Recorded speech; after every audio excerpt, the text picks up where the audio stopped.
ಹಾರ್ಟ್ನ ಒಂದು ಭಾಗಕ್ಕೆ ರಕ್ತ ಸಂಚಾರ ಸರಿಯಾಗಿ ಆಗ್ತಾ ಇರಲ್ಲ. ಹಾರ್ಟ್ನ ಒಂದು ಭಾಗಕ್ಕೆ ಯಾವಾಗ ರಕ್ತ ಸಂಚಾರ ಸರಿಯಾಗಿ ಆಗಲ್ವೋ ಆವಾಗ ಅಲ್ಲಿ ಆಕ್ಸಿಜನ್ ಕೊರತೆ ಸ್ಟಾರ್ಟ್ ಆಗ್ತಾ ಹೋಗುತ್ತೆ.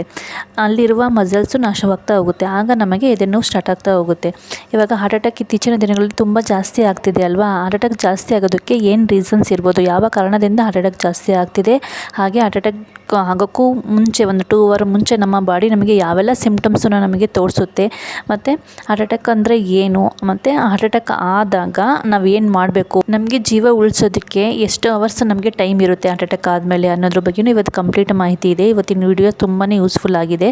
ಸೊ ವಿಡಿಯೋ ಸ್ಕಿಪ್ ಮಾಡದೆ ಫುಲ್ ವಿಡಿಯೋ ನೋಡಿ. ಫುಲ್ ವಿಡಿಯೋ ನೋಡಿದ ಮೇಲೆ ನಿಮಗೇನಾದ್ರು ಒಂದು ಒಳ್ಳೆ ಇನ್ಫಾರ್ಮೇಷನ್ ಸಿಕ್ತು ಅಂತ ನಿಮ್ಗೆ ಅನಿಸಿದರೆ ನನ್ನ ವಿಡಿಯೋಗೆ ಒಂದು ಲೈಕ್ ಮಾಡಿ, ಶೇರ್ ಮಾಡಿ, ಹಾಗೆ ನನ್ನ ಚಾನಲ್ನ ಸಬ್ಸ್ಕ್ರೈಬ್ ಮಾಡ್ಕೊಳ್ಳಿ. ಸೊ ಬನ್ನಿ ಹಾಗಾದರೆ ವಿಡಿಯೋನ ಸ್ಟಾರ್ಟ್ ಮಾಡ್ತಾ ಹೋಗೋಣ. ಹೃದಯ ನಮ್ಮ ದೇಹದ ಮುಖ್ಯವಾದ ಭಾಗ. ದೇಹದ ಇಡೀ ಭಾಗಕ್ಕೆ ರಕ್ತವನ್ನು ಪಂಪ್ ಮಾಡುವಂಥ ಕೆಲಸವನ್ನು ಹಾರ್ಟ್ ಮಾಡುತ್ತೆ. ಹಾಗಾದರೆ ಹೃದಯಾಘಾತ ಅಂದರೆ ಏನು ಅಂತ ಹೇಳೋದಾದರೆ, ಹಾರ್ಟ್ಗೆ ರಕ್ತ ಪರಿಚಲನೆ ಕಡಿಮೆ ಆಗಿ, ಅಂದರೆ ಹಾರ್ಟ್ ಮಸಲ್ಸ್, ಹಾರ್ಟ್ ಸ್ನಾಯುಗಳಿಗೆ ರಕ್ತ ಪರಿಚಲನೆ ಸರಿಯಾಗಿ ಆಗೋದಿಲ್ಲ. ಇದರ ಜೊತೆಗೆ ಅದಕ್ಕೆ ಆಕ್ಸಿಜನ್ನು, ಗ್ಲುಕೋಸು ಸರಿಯಾಗಿ ಸಿಗದೆ ಹಾರ್ಟ್ ಮಸಲ್ಸ್ ಸಾಯುವ ಪರಿಸ್ಥಿತಿ ಉಂಟಾಗುತ್ತದೆ. ಅದಕ್ಕೆ ನಾವು ಹೃದಯಾಘಾತ ಎಂದು ಕರಿತೀವಿ. ಹಾಗಾದರೆ ಹಾರ್ಟ್ಗೆ ಬ್ಲಡ್ ಸಪ್ಲೈ ಮಾಡುವಂತಹ ರಕ್ತನಾಳಗಳಲ್ಲಿ ಕಬ್ಬಿನಾಂಶ ಜಾಸ್ತಿಯಾಗಿ, ಅಂದರೆ LDL ಕೆಟ್ಟ ಕೊಲೆಸ್ಟ್ರಾಲ್ ಜಾಸ್ತಿ ಸೇರಿ ಅದು 100% ಆಗುತ್ತೆ. ಕೆಟ್ಟ ಕೊಲೆಸ್ಟ್ರಾಲ್ ಜಾಸ್ತಿ ಸೇರ್ತಾ ಹೋಗಿ ಅದು ಯಾವಾಗ 100% ಆಗುತ್ತೆ ಆಗ ಹಾರ್ಟ್ ಅಟ್ಯಾಕ್ ಆಗೋ ಚಾನ್ಸಸ್ ಜಾಸ್ತಿ ಇರುತ್ತೆ. ಅಂದರೆ ಹಾರ್ಟ್ಗೆ ಎಷ್ಟು ಬ್ಲಡ್ಡನ್ನು ಪಂಪ್ ಮಾಡುವಂಥ ಕೆಪಾಸಿಟಿ ಇರುತ್ತೋ ಅಷ್ಟೇ, ಅದಕ್ಕಿಂತ ಜಾಸ್ತಿ ಏನಾರು ಆದಾಗ, ಕೊಲೆಸ್ಟ್ರಾಲು ಸೇರಿ ಜಾಸ್ತಿ ಆದಾಗ ಆವಾಗ ಹಾರ್ಟ್ ಅಟ್ಯಾಕ್ ಆಗೋ ಚಾನ್ಸಸ್ಸು ಜಾಸ್ತಿ ಆಗ್ತಾ ಹೋಗುತ್ತೆ. ಹಾಗಾದರೆ ಹಾರ್ಟ್ ಅಟ್ಯಾಕ್ ಆಗೋದಕ್ಕೆ ಮೇಯ್ನ್ ರೀಸನ್ಸ್ ಏನು? ಇತ್ತೀಚಿನ ದಿನಗಳಲ್ಲಂತೂ ತುಂಬ ಜಾಸ್ತಿ ಆಗ್ತಿದೆ ಹಾರ್ಟ್ ಅಟ್ಯಾಕ್. ಆವಾಗ ಅಂದರೆ 50 ಏಜ್ ಕ್ರಾಸ್ ಆದಮೇಲೆ ಹಾರ್ಟ್ ಅಟ್ಯಾಕ್ ಆಗೋ ಚಾನ್ಸಸ್ ಇತ್ತು. ಆದರೆ ಇವಾಗ ಹಾಗಲ್ಲ. 30 ವರ್ಷದ ಒಳಗಡೆ ಇರೋರಿಗೆ, 35ರಿಂದ 40 ವರ್ಷದವರಿಗೆ, ಈ ಥರದವರಿಗೆಲ್ಲ ಜಾಸ್ತಿ ಆಗ್ತಿದೆ ಹಾರ್ಟ್ ಅಟ್ಯಾಕ್. ಏಕೆ ಆಗ್ತಿದೆ ಹಂಗಾರೆ? ಹಾರ್ಟ್ ಅಟ್ಯಾಕ್ ಆಗೋದಕ್ಕೆ ಮೇಯ್ನ್ ರೀಸನ್ಸ್ ಏನು ಅಂತ ಹೇಳೋದಾದರೆ, ನಮ್ಮ ಜೀವನ ಶೈಲಿ ಆವಾಗ ಹಿಂದಿನ ಜನ್ರೇಷನಿಗೂ ಇವಾಗಿಗೂ ತುಂಬಾ ಚೇಂಜಸ್ ಇದೆ.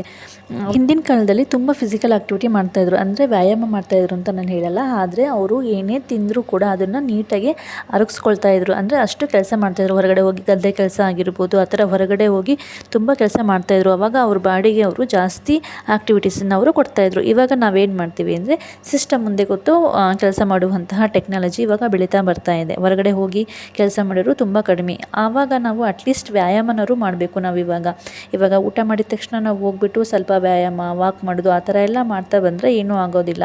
ಆದರೆ ನಾವೇನು ಮಾಡ್ತೀವಿ, ಸರಿಯಾಗಿ ವ್ಯಾಯಾಮ ಸಹ ನಾವು ಮಾಡೋದಿಲ್ಲ. ಈ ಥರ ವ್ಯಾಯಾಮ ಅದನ್ನೆಲ್ಲ ನಾವು ಸರಿಯಾಗಿ ಯಾವಾಗ ಮಾಡೋದಿಲ್ಲ ಆವಾಗ ನಮಗೆ ಒಂದು ಸ್ವಲ್ಪ ಹೆಲ್ತ್ ಇಶ್ಯೂಸ್ ಜಾಸ್ತಿ ಆಗ್ತಾ ಹೋಗುತ್ತೆ. ಹಾಗಾಗಿ ನಮ್ಮ ಬಾಡಿಗೆ ನಾವು ಫಿಸಿಕಲಾಗಿ ಆ್ಯಕ್ಟಿವಿಟೀಸ್ ಕೊಡೋದು ತುಂಬ ಇಂಪಾರ್ಟೆಂಟ್ ಆಗುತ್ತೆ. ಸೊ ಇದು ಒಂದು ಮೇಯ್ನ್ ರೀಸನ್ ಆಗಿದೆ. ನೆಕ್ಸ್ಟ್ ಎರಡನೇದು ಬಂದುಬಿಟ್ಟು ತುಂಬ ಸ್ಟ್ರೆಸ್ ತೊಗೊಳೋದು. ಇವಾಗ ಕೆಲವೊಬ್ಬರು ನಿದ್ದೆಗೆಟ್ಬಿಟ್ಟು ಕೆಲಸ ಮಾಡ್ತಿರ್ತಾರೆ, ಕೆಲವೊಬ್ಬರು ಡೇ ಶಿಫ್ಟು ಮಾಡ್ತಾರೆ, ಕೆಲವೊಬ್ಬರು ನೈಟ್ ಶಿಫ್ಟು ಮಾಡ್ತಾರೆ. ಈ ಥರ ನಿದ್ದೆ ಸರಿಯಾಗಿ ಆಗೋದಿಲ್ಲ. ಕೆಲಸದ ಒತ್ತಡದಲ್ಲಿ ಟೆನ್ಷನ್ ತೊಗೊಳೋದ್ರಿಂದ ಜಾಸ್ತಿ ಮೈಂಡಿಗೆ ಟೆನ್ಷನ್ ಆಗ್ತಾ ಹೋಗಿ ಕರೆಕ್ಟಾಗಿ ನಿದ್ದೆನೂ ಸಹ ಸರಿಯಾಗಿ ಬರೋದಿಲ್ಲ. ನಿದ್ದೆಗೆಟ್ಟು ಕೆಲಸ ಮಾಡಿದ್ರೆ ಅವಾಗೂ ಕೂಡ ಹಾರ್ಟ್ಗೆ ಪ್ರಾಬ್ಲಮ್ ಆಗೋ ಚಾನ್ಸಸ್ ಜಾಸ್ತಿ ಇರುತ್ತೆ. ಸೊ ನಿದ್ದೆ ಕೆಡೋದು ಕೂಡ ತುಂಬಾ ಡೇಂಜರು. ಮತ್ತು ತುಂಬ ಸ್ಟ್ರೆಸ್ ತೊಗೊಳೋದು ಕೂಡ, ಮೈಂಡಿಗೆ ಜಾಸ್ತಿ ಸ್ಟ್ರೆಸ್ಸು ಸಹ ತಗೊಳಕ್ಕೆ ಹೋಗಬೇಡಿ. ಮತ್ತು ಶುಗರು ಮತ್ತು BP ಇರೋರಿಗೂ ಸಹ ಹಾರ್ಟ್ ಅಟ್ಯಾಕ್ ಜಾಸ್ತಿ ಆಗುತ್ತೆ. ಶುಗರು BP ಅಷ್ಟೇ ಇವಾಗ ತುಂಬ ಚಿಕ್ಕ ಏಜಲ್ಲೇ ಸ್ಟಾರ್ಟ್ ಆಗ್ತಾಯಿದೆ. ಅದಕ್ಕೆ ಮೇಯ್ನ್ ರೀಸನ್ ಕೂಡ ತುಂಬ ಟೆನ್ಷನ್ ತೊಗೊಳೋದ್ರಿಂದನೂ ಕೂಡ BP ಮತ್ತು ಶುಗರು ಅದೆಲ್ಲ ಕಾಯಿಲೆಗಳು ಬರ್ತಾ ಹೋಗ್ತವೆ. ಮತ್ತು ಕೊಲೆಸ್ಟ್ರಾಲು ಅಷ್ಟೇ. ಕೊಲೆಸ್ಟ್ರಾಲ್ ಯಾರಿಗೆಲ್ಲ ಜಾಸ್ತಿ ಆಗ್ತಾ ಹೋಗುತ್ತೆ, ಕೊಲೆಸ್ಟ್ರಾಲ್ ಜಾಸ್ತಿ ಇರೋರಿಗೂ ಸಹ ಹಾರ್ಟ್ ಪ್ರಾಬ್ಲಮ್ಸ್ ಬರೋ ಚಾನ್ಸಸ್ ಜಾಸ್ತಿ ಇರುತ್ತೆ. ಸೊ ಕೊಲೆಸ್ಟ್ರಾಲನ್ನು ಕಂಟ್ರೋಲ್ ಮಾಡ್ಕೊಬೇಕು. ಶುಗರು, BP ಇದು ಸಹ ನಾವು ಕಂಟ್ರೋಲ್ ಮಾಡ್ಕೊಳ್ಳೋದು ತುಂಬಾ ಇಂಪಾರ್ಟೆಂಟ್ ಆಗಿರುತ್ತೆ. ಮತ್ತು ಇನ್ನೊಂದು ಹೇಳಬೇಕು ಅಂದರೆ, ತುಂಬ ಚಿಕ್ಕ ಏಜರು ಇವಾಗ ತುಂಬಾ ಸ್ಮೋಕ್ ಮಾಡ್ತಾಯಿದ್ದಾರೆ. ಡ್ರಿಂಕ್ಸು ಅಷ್ಟೇ. ಸುಮಾರು ಚಿಕ್ಕ ಏಜ್, ಇನ್ನೂ 18 ವರ್ಷ 19 ವರ್ಷ ಇರೋ ಮಕ್ಕಳೆಲ್ಲ ಕುಡಿಯೋದಕ್ಕೆ ಸ್ಟಾರ್ಟ್ ಮಾಡ್ತಾಯಿದ್ದಾರೆ. ಅತಿಯಾಗಿ ಕುಡಿಯೋದ್ರಿಂದ, ಅತಿಯಾಗಿ ಸ್ಮೋಕ್ ಮಾಡೋದ್ರಿಂದನೂ ಕೂಡ ಹಾರ್ಟಿಗೆ ಪ್ರಾಬ್ಲಮ್ ಆಗುತ್ತೆ. ಸೊ ಹಾಗಾಗಿ ಕೂಡ ಇತ್ತೀಚಿನ ದಿನಗಳಲ್ಲಿ 30-35 ವರ್ಷಕ್ಕೆಲ್ಲ ಹಾರ್ಟ್ ಅಟ್ಯಾಕ್ ಆಗ್ತಾಯಿದೆ. ಸೊ ಅದಕ್ಕೂ ಒಂದು ಮೇಯ್ನ್ ರೀಸನ್ನು ಸ್ಮೋಕಿಂಗು ಮತ್ತು ಡ್ರಿಂಕ್ಸು ಚಿಕ್ಕ ಏಜಲ್ಲೇ ಸ್ಟಾರ್ಟ್ ಮಾಡ್ತಾ ಹೋಗಿ ಮಾಡೋದ್ರಿಂದನೂ ಕೂಡ ಹಾರ್ಟ್ ಅಟ್ಯಾಕ್ ಆಗೋ ಚಾನ್ಸಸ್ಸು ಜಾಸ್ತಿ ಇರುತ್ತೆ. ಸೊ ಇದಿಷ್ಟು ಹಾರ್ಟ್ ಅಟ್ಯಾಕ್ ಆಗೋದಕ್ಕೆ ಮೇಯ್ನ್ ರೀಸನ್ಸ್ ಆಯಿತು. ಸೊ ಇದಿಷ್ಟು ರೀಸನ್ಸ್ ಇದ್ದನೂ ಕೂಡ ನಮಗೆ ಹಾರ್ಟ್ ಅಟ್ಯಾಕ್ ಆಗೋ ಚಾನ್ಸಸ್ಸು ಜಾಸ್ತಿ ಇರುತ್ತೆ. ಸೊ ಹಾಗಾದರೆ ಹಾರ್ಟ್ ಅಟ್ಯಾಕ್ ಆಗುತ್ತೆ ಅಂತ ಹೇಗೆ ಗೊತ್ತಾಗುತ್ತೆ, ಯಾವೆಲ್ಲ ಸಿಮ್ಟಮ್ಸ್ ಮೂಲಕ ನಮಗೆ ಹಾರ್ಟ್ ಅಟ್ಯಾಕ್ ಆಗ್ಬೋದು ಅನ್ನೋ ಸಿಮ್ಟಮ್ಸ್ ಯಾವೆಲ್ಲ ನಮ್ಮ ಬಾಡಿ ನಮಗೆ ಕೊಡುತ್ತೆ ಅಂತ ಹೇಳೋದಾದರೆ, ಫಸ್ಟ್ನೇದು ಬಂದುಬಿಟ್ಟು ಎದೆನೋವು. ಗ್ಯಾಸ್ಟ್ರಿಕಲ್ಲೂ ಸಹ ಎದೆನೋವು ಕಾಣಿಸ್ಕೊಳ್ಳುತ್ತೆ. ಬಟ್ ಆ ಎದೆನೋವೇ ಬೇರೆ, ಈ ಎದೆನೋವೇ ಬೇರೆ. ಗ್ಯಾಸ್ಟ್ರಿಕಲ್ಲಿ ಕಾಣಿಸುವಂಥ ಎದೆನೋವು ಎದೆ ಉರಿ ಬರ್ತಾ ಇರುತ್ತೆ, ಗುಳಿ ತೆಗೆದು ಬರ್ತಾ ಇರುತ್ತೆ, ವಾಮಿಟ್ ಬಂದಂಗೆ ಆಗ್ತಾ ಇರುತ್ತೆ. ಆದರೆ ಇದರಲ್ಲಿ ಆ ಥರ ಅಲ್ಲ. ನಮಗೆ ಹೃದಯಾಘಾತದ ಎದೆ ನೋವು ಆದರೆ ಇದರಲ್ಲಿ ಲೆಫ್ಟ್ ಸೈಡ್ ಪೇಯ್ನ್ ಬರ್ತಾ ಇರುತ್ತೆ, ಕುತ್ತಿಗೆ ನೋವು, ದವಡೆ ನೋವು, ಈ ಥರ ಲೆಫ್ಟ್ ಸೈಡ್ ಫುಲ್ ಶೋಲ್ಡರ್ ನೋವು, ಆ ಥರ ಲೆಫ್ಟ್ ಸೈಡ್ ಫುಲ್ ಪೇಯ್ನ್ ಆಗ್ತಾ ಇರುತ್ತೆ. ಸೊ ಈ ಥರ ಲೆಫ್ಟ್ ಸೈಡ್ ಫುಲ್ ಪೇಯ್ನ್ ಆಯಿತು ಅಂದರೆ ನಾವೇನು ಮಾಡಬೇಕು ಅಂದರೆ ಅದು ಹಾರ್ಟ್ ಅಟ್ಯಾಕಿಗೆ ಆಗಿರ್ಬೋದು ಅಂತ ಹೇಳ್ಬಿಟ್ಟು ಅಂದ್ಕೊಬೇಕು. ಬಟ್ ಅದನ್ನು ಹೋಗ್ಬಿಟ್ಟು ನಿಮಗೆ ಲೆಫ್ಟ್ ಸೈಡ್ ಏನಾರ ಎದೆ ನೋವು, ಎದೆ ಮೇಲೆ ಒಂಥರ ಭಾರ, ಏನೋ ಒಂದು ದೊಡ್ಡ ಕಲ್ಲು ಬಂಡೆನೇ ಬಂದು ಎದೆ ಮೇಲೆ ಕೂತಿದೆ ಅನ್ನೋ ಥರ ಎದೆ ಭಾರ ಆಗ್ತಾ ಇರುತ್ತೆ. ಗ್ಯಾಸ್ಟ್ರಿಕ್ ಸಮಸ್ಯೆ ಬಂದಾಗ ಎದೆ ಭಾರ ಆಗೋದಿಲ್ಲ, ಹುಳಿತೆಗೂ ಆ ಥರ ಬರ್ತಾ ಇರುತ್ತೆ. ಬಟ್ ಹೃದಯಾಘಾತದ ಎದೆ ನೋವು ಆದರೆ ಎದೆ ಮೇಲೆ ಏನೋ ಒಂದು ದೊಡ್ಡ ಕಲ್ಲು ಬಂಡೆ ಬಂದು ಕೂತಿದೆ ಅನ್ನೋ ಥರ ನಮಗೆ ಎದೆ ಮೇಲೆ ಎದೆ ಭಾರ ಅನಿಸ್ತಾ ಇರುತ್ತೆ. ಆ ಥರ ಎದೆ ನೋವು, ಲೆಫ್ಟ್ ಸೈಡ್ ಶೋಲ್ಡರ್ ನೋವು, ಕುತ್ತಿಗೆ ನೋವು, ದವಡೆ ನೋವು, ಈ ಥರ ಎಲ್ಲ ಸಿಮ್ಟಮ್ಸ್ ಇತ್ತು ಅಂದರೆ ನೀವು ಬೇಗ ಹೋಗಿ ಹಾಸ್ಪಿಟಲಿಗೆ ಒಂದು ECGನೋ ಅಥವಾ ಇಕೋ ಟೆಸ್ಟೋ ಮಾಡಿಸೋದು ಬೆಟರು. ಇದು ಒಂದು ಸಿಮ್ಟಮ್ಸ್ ಆಗಿರುತ್ತೆ ಮೈನು. ಎರಡನೇದು ಬಂದುಬಿಟ್ಟು ವಾಕ್ ಮಾಡಿದಾಗ ತುಂಬಾ ಸುಸ್ತಾಗ್ತಾ ಇರುತ್ತೆ. ಇವಾಗ ಸ್ವಲ್ಪ ದೂರ ವಾಕ್ ಮಾಡಿದರೂ ಕೂಡ ತುಂಬ ಸುಸ್ತಾಗ್ತಾ ಇರುತ್ತೆ. ಉಸಿರಾಟೋದಕ್ಕೆ ಪ್ರಾಬ್ಲಮ್ ಆಗ್ತಾ ಇರುತ್ತೆ, ಉಸಿರಾಟೋದಕ್ಕೆ ಸರಿಯಾಗಿ ಆಗ್ತಾ ಇರಲ್ಲ. ಇವಾಗ ಸ್ಟೆಪ್ಸ್ ಹತ್ತಬೇಕಾರೆ ಆಗಿರ್ಬೋದು, ಅಥವಾ ಹಾಗೆ ನಾರ್ಮಲಾಗಿ ವಾಕ್ ಮಾಡ್ಬೇಕಾರೆ ಆಗಿರ್ಬೋದು, ತುಂಬ ಸ್ವಲ್ಪ ದೂರ ನಡೆದ ತಕ್ಷಣ ಸುಸ್ತಾಗೋದು, ಮತ್ತು ಬ್ರೀತಿಂಗ್ ಪ್ರಾಬ್ಲಮ್ ಆಗೋದು, ಇವೆಲ್ಲವೂ ಕೂಡ ಒಂದು ಸಿಮ್ಟಮ್ಸ್ ಆಗಿರುತ್ತೆ. ನೆಕ್ಸ್ಟು ಮೂರನೇದು ಬಂದುಬಿಟ್ಟು ಜಾಸ್ತಿ ಬೆವರುತ್ತಾ ಇರ್ತೀರ. ಇವಾಗ ತುಂಬ ವಾತಾವರಣ ತುಂಬ ಕೂಲಾಗಿರುತ್ತೆ, ಆದರೂ ಕೂಡ ತುಂಬ ಬೆವರು ಬರ್ತಾ ಇರುತ್ತೆ. ಕೆಲವೊಬ್ಬರಂತೂ ತುಂಬ ಇವಾಗ ನಾರ್ಮಲಾಗಿ ಅಷ್ಟೊಂದೇನು ಸೆಕೆ ಇಲ್ಲ ಅಂದ್ರೂ ಕೂಡ ನಾರ್ಮಲಾಗಿ ಇದ್ದರೂ ಕೂಡ ತುಂಬ ಬೆವರು ಇಳಿತಾ ಇರುತ್ತೆ. ಆ ಥರ ಹೆವಿಯಾಗಿ ಬೆವರೋದು, ಅದು ಕೂಡ ಒಂದು ಸಿಮ್ಟಮ್ಸ್ ಆಗಿರುತ್ತೆ. ಮತ್ತು ತಲೆ ಸುತ್ತು ಬರ್ತಾ ಇರುತ್ತೆ, ಕೆಲವರಿಗೆ ತುಂಬಾ ತಲೆ ಸುತ್ತು ಬರ್ತಾ ಇರುತ್ತೆ. ತಲೆ ಸುತ್ತು ಬೇರೆ ರೀಸನ್ನಿಂದನೂ ಬರುತ್ತೆ, ಬಟ್ ಇದು ಕೂಡ ಹಾರ್ಟ್ ಅಟ್ಯಾಕಿನ ಒಂದು ಸಿಮ್ಟಮ್ಸ್ ಆಗಿರುತ್ತೆ. ನಾವು ಈ ಥರ ಎಲ್ಲ ಜಾಸ್ತಿ ಕಂಟಿನ್ಯೂ ಆಗಿ ಪದೇ ತಲೆ ಸುತ್ತು ಬರ್ತಾ ಇದೆ, ತುಂಬ ಕಂಟಿನ್ಯೂ ಆಗಿ ಜಾಸ್ತಿ ಬೆವರ್ತಾ ಇದ್ದೀವಿ ಅಂತ ಎಲ್ಲ ಗೊತ್ತಾದಾಗ ಹೋಗ್ಬಿಟ್ಟು ಒಂದು ಟೆಸ್ಟ್ ಮಾಡಿಸ್ಕೊಳ್ಳೋದು ನಾವು ಒಳ್ಳೆಯದು.